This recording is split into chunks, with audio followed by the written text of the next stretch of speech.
Muy buenos días en un nuevo estudio de nuestra escuela bíblica dominical acerca de la fe sencilla.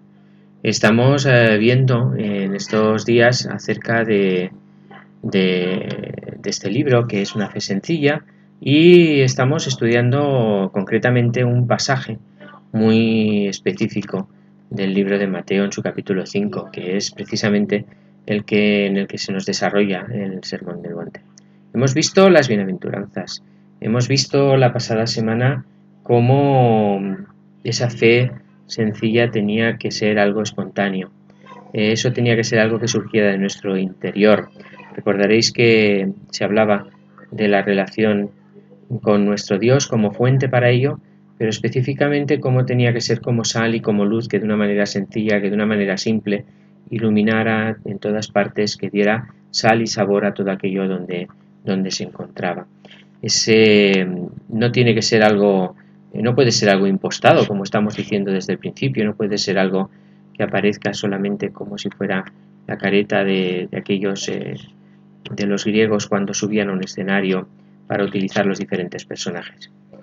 Tiene que ser algo genuino y algo usual. Hoy el texto sigue en el capítulo 5 a partir del versículo 27 hasta el versículo 37.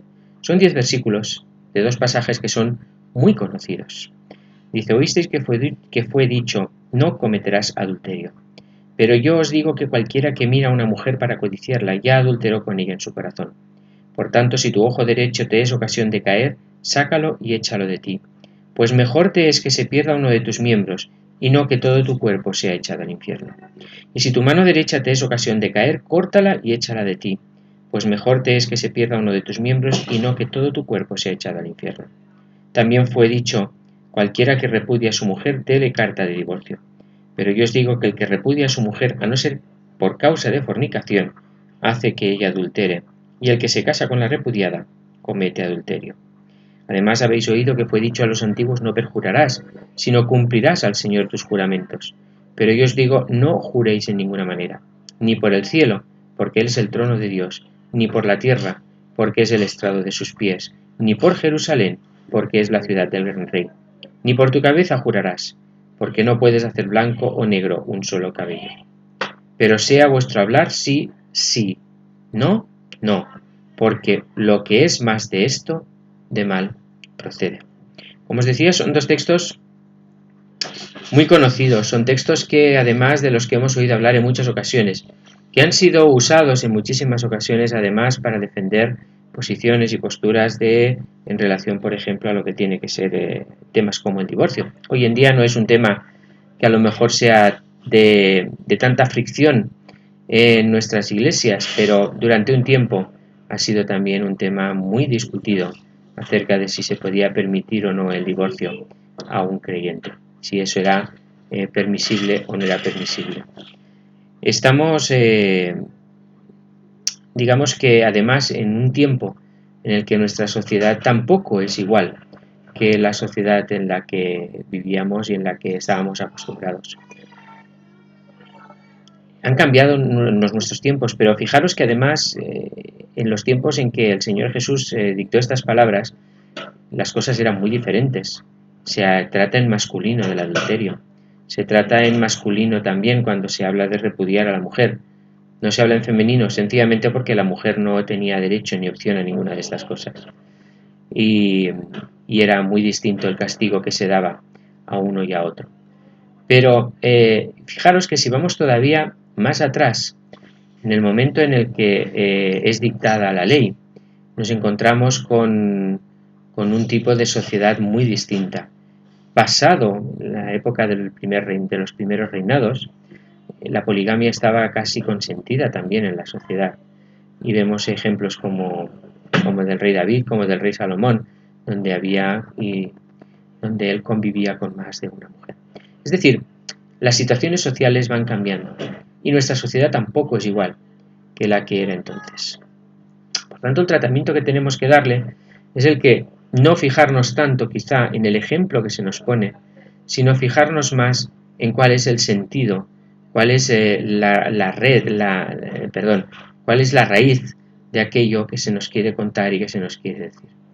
Y yo creo que para aquellos que estéis casados, que llevéis un tiempo, si os vais a gente más mayor y preguntáis a personas más mayores, sabréis que cada relación es diferente, cada relación de pareja es distinta.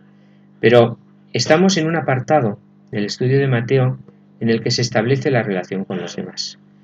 Y aquí se quiere hacer un énfasis especial a un asunto, no tanto al tema sexual, un tema que sin duda hemos tenido muy presente y que en muchas ocasiones en nuestros círculos se tiene como el más presente de todos.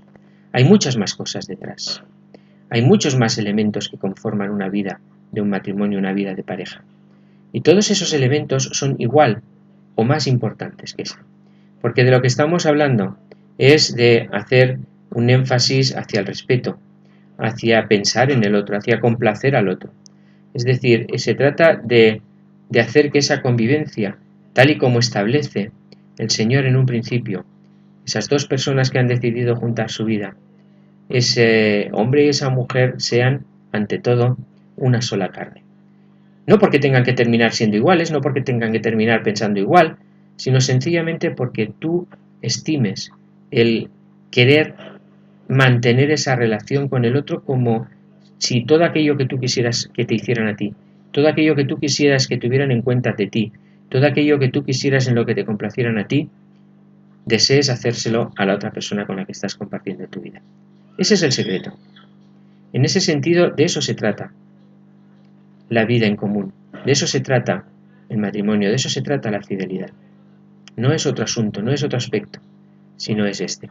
Por eso, dice el Señor, que solamente con pensar en ello quiere decir que nuestro corazón ya no tiene ese deseo, que ya no estamos en ese deseo de agradar. Fijaros que esto se establece también en el otro ejemplo que se nos pone acerca de los juramentos.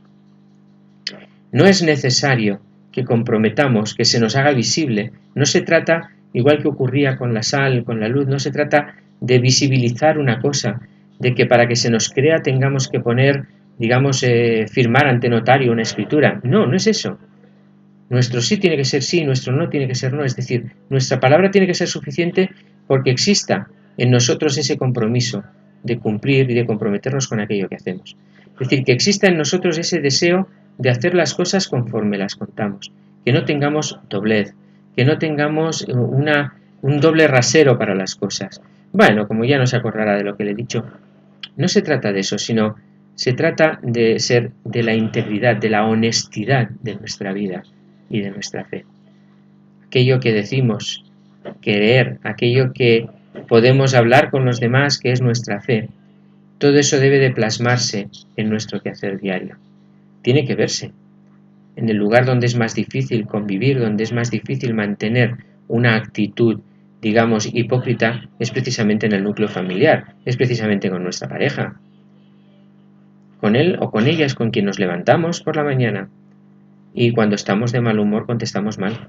Con él, con ella es cuando volvemos a casa después de un día de trabajo, de un día de circunstancias y contestamos de mala manera y hablamos de mala manera y descargamos toda nuestra frustración y nuestra ira en muchísimas ocasiones. Y claro, ahí no importa, es donde somos y nos mostramos tal como somos. Corregir nuestros excesos, corregir toda esa serie de cosas en nuestro comportamiento. De eso se trata la fidelidad, de eso se trata el convivir, de eso se trata el no pensar en otras personas. ¿Qué sería de mi vida? Sí, eso eran unos artículos que aparecían de una manera muy recurrente en ciertas revistas. La vida es la que tenemos y es la que nos hacemos y es la que, digamos que nos abonamos cada día. Y la persona con la que más convivimos y con la que más estamos es precisamente con aquella con quien más tenemos que cuidar esa vida. No se trata de que entre sonriendo, puedo estar un día de mal humor y ya está, no pasa nada. Pero sí el que piense en el otro como en mí mismo. Ama a tu prójimo como a ti mismo.